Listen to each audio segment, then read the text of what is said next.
Okay, so today we're going to look at an ECUMaster Black plug and play into an IS200. So let's get into it.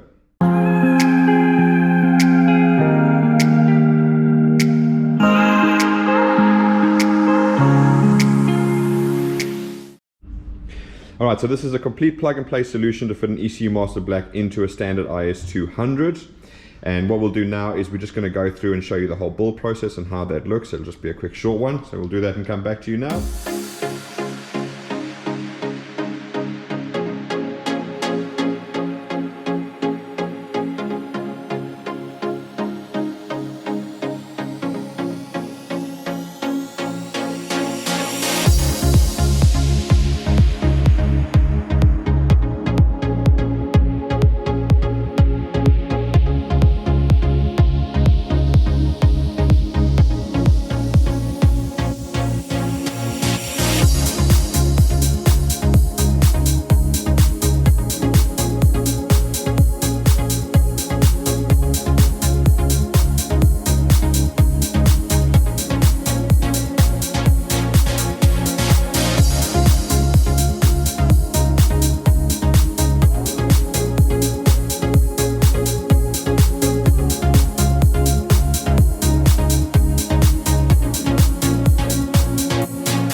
Right, okay, so the actual entire kit is made up of a few different pieces. So you've got this little box over here. Now this box is actually designed for not just the IS200. It is all the pinouts in this particular box over here. As you can see, it's the 122 pin ECU header. This actually works for the 1G, the 1UZ FE VVTi, 1JZ GTE VVTi, but the JZX110 and the JZS171 models that had this pinout. Also works for 2JZ GTE VVTi, so specifically I've worked on the Aristo pinout, and also it works on the 2JZ GE, but the GS300 version. Obviously the European IS300 came with a 167 pin header, not the 122 pin header. All right, so really nice and simple. As you can see from here, we've just got the box. We've got our little gauge device, so that obviously keeps all the gauges functioning as they should, as well as the AC, etc., because that gives all the AC commands out from the car via MPX. Then you have the short harness, which then plugs directly into the ECUMaster Black. So what I'm going to do now is I'm just literally going to slide this box into its position, just to show you what that looks like. Okay. Okay, so the box fits nicely inside the space your ECU box where your IS200 ECU used to live. And as you can see now, obviously in this case I've got my little testing harness, but I'm going to plug it all in just to show you that it all plugs directly into your existing plugs. You'll see there goes the 28 pin plug. My apologies, very difficult to do this single-handedly. Let me just plug that in. Okay, and then we've got the 24 pin plug. So again, this is for manual application, so you guys don't have the 17 pin plug in there. And we'll go ahead and plug that one in. I'm just going to try and move all this stuff out of the way. You don't need that for this.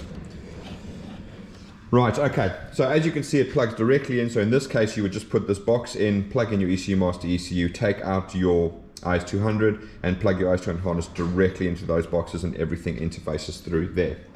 All right, then what we've got is we've got all the sub harnesses that you guys can then add on. So as we have designed this to work for a multitude of vehicles, including a V8, obviously we've got a lot of spare wires in here that would not be used on an IS200.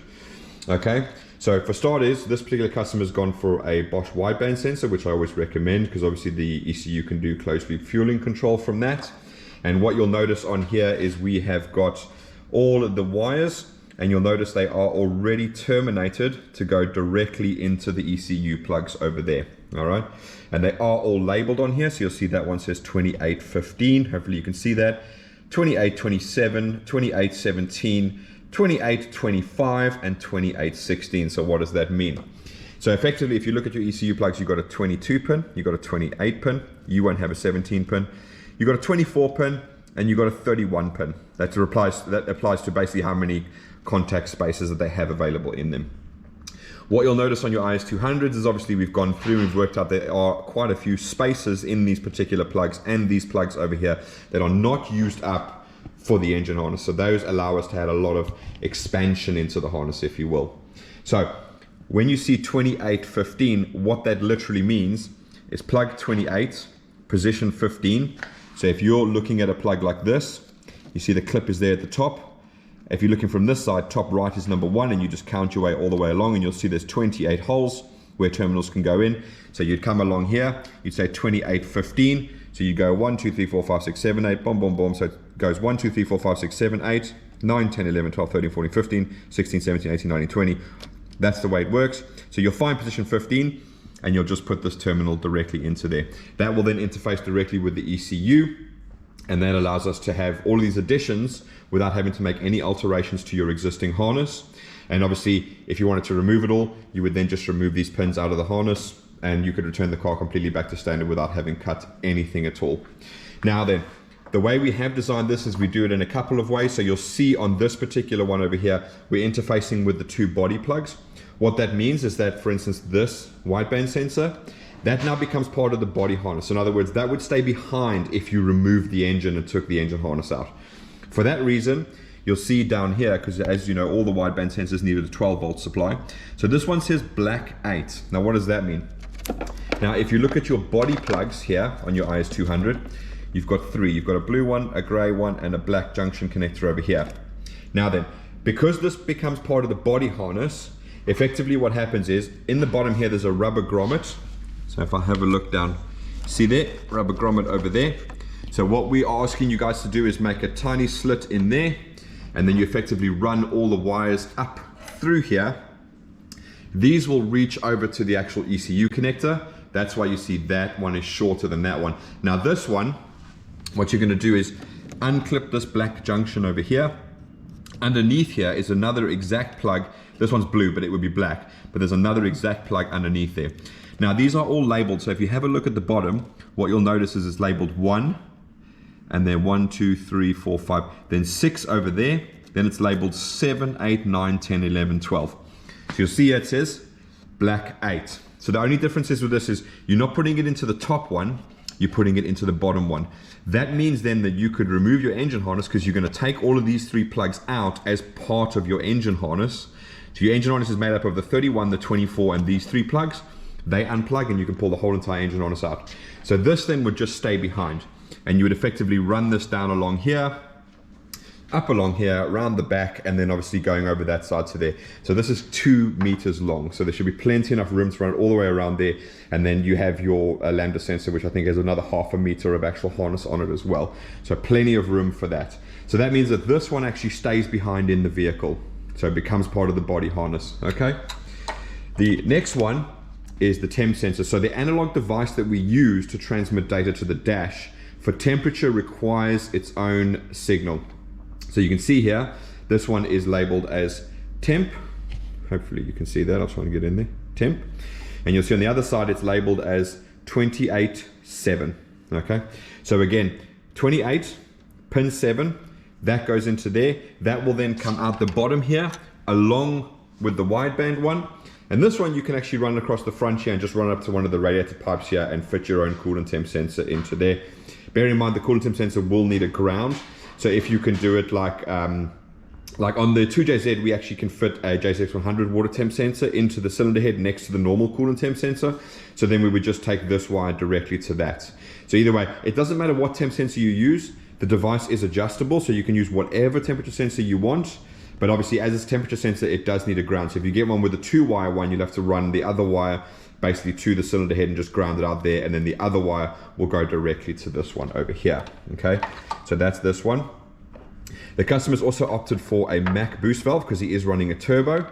So this is an example of where the harness actually becomes part of the engine harness and not of the body harness. So what we've done is split them up into sections. So as we discussed, the temperature and the wideband lambda, they now become part of the body harness, so they'll remain inside the vehicle even if you were to remove the engine and the engine harness. The Mac boost valve, it's also a nice long 2-meter harness, but you'll see on this one it is labeled as black 9. So again, we're referring to this black connector here. So this got powers and earths in this connector. So black 9 is where this one is going to go, but in the top section, okay? And the other one goes to 2410. So plug 24, so 3124, pin number 10 or space number 10, that one goes directly into that one over there. Then this one will actually come part, and you'll need to make a provision inside the rubber grommet that goes there. So either you can undo a bit of tape at the other side of the grommet, push this through, bring it in, plug it in, and then just re-tape up that grommet. Then you've got a nice 2 meter long section. You can run along with the harness over to the other side, or wherever you're going to fit your Mac boost valve. We made it 2 meters, so you guys have pretty much got wherever you want to fit it, and you can always take the excess and tuck it away inside the bottom of the ECU box here if you want. Now that means that this one over here, this will become part of the engine harness. So what we have done, we have put a physical connection between the Mac boost valve and the harness, so you can disconnect this. So once this is mounted either in the corner there, on the firewall, wherever you're going to mount it, you can still completely disconnect that and then take the entire engine harness out along with this harness section over here. All right. Now we do also have provision in this case for the ECUMaster Black. We do have provision obviously for adding a fuel pressure sensor and an oil pressure sensor. These don't have to be added at the beginning. Effectively, it's the exact same system. So we would send you out something like this, and we'd label it for you and say 28 whatever it is, or 24, or basically whatever it is. And then you could add a fuel pressure sensor, you could add an oil pressure sensor, and that doesn't necessarily mean that it has to be a fuel or an oil pressure sensor. In reality, it could be a map sensor. It could be, you could put a coolant a temp sensor inside the piping or before your intercooler if you wanted to sort of measure whether your intercooler is working properly. What I'm saying is that the options are endless. Effectively, you can put kind of whatever you want in there, because we have allocated another 2 analog inputs. We've allocated a 5 volts and we've allocated a signal ground. So you've got those other 2 options open to you that you are allowed to use. We do also actually have another, if memory serves me well, we do have an ability to run another like Mac boost valve or anything like that. If you do want to run that, that is again there. And you do not have to have it all at the beginning. It can be added later on down the line if you want to add those sensors in. So it's not something you have to buy from the beginning and go. You can phone me up 6 months, a year from now and say, hey, I want to chuck an oil pressure sensor on. No problem, we'll just make your harness, send it out, you plug it in, and then off you go from there. Okay. So testing on these, it's very basic. I'm not going to lie to you. We don't have an engine to start. I'm not going to buy a 1G FE, as it's just not worth it, to be honest with you, to get it all started up. So what I'm going to do is I'm just going to take my half cut here. We're going to take it. We're going to plug it in. Obviously, I've been through everything and set everything up like the drive-by-wire. So I'm just going to show you that it's all working from there. So looking at the dash, you'll see that we've got our check engine light over there.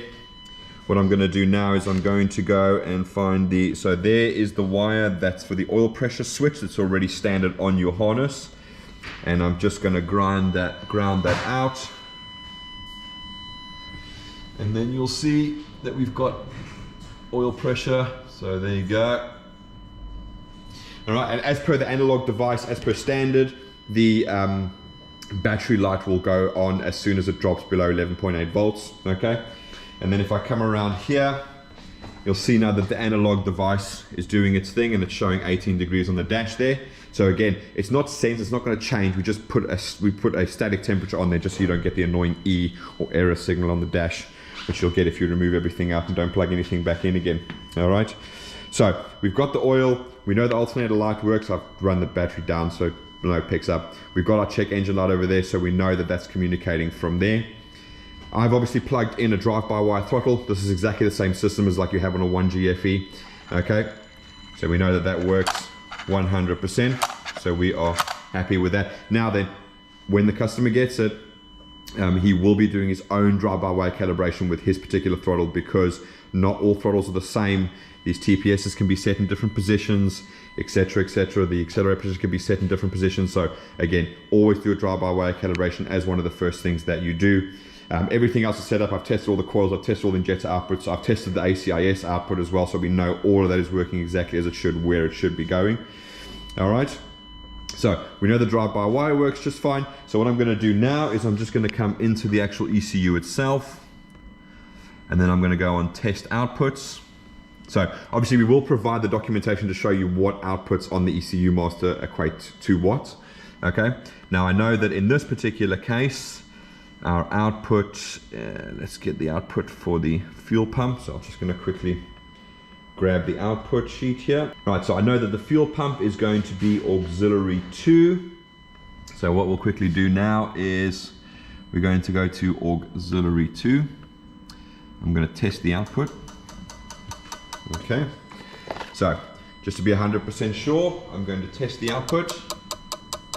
And then as we know, circuit opening relay is a bit tricky. It's not really a circuit opening relay, it's the fuel pump relay.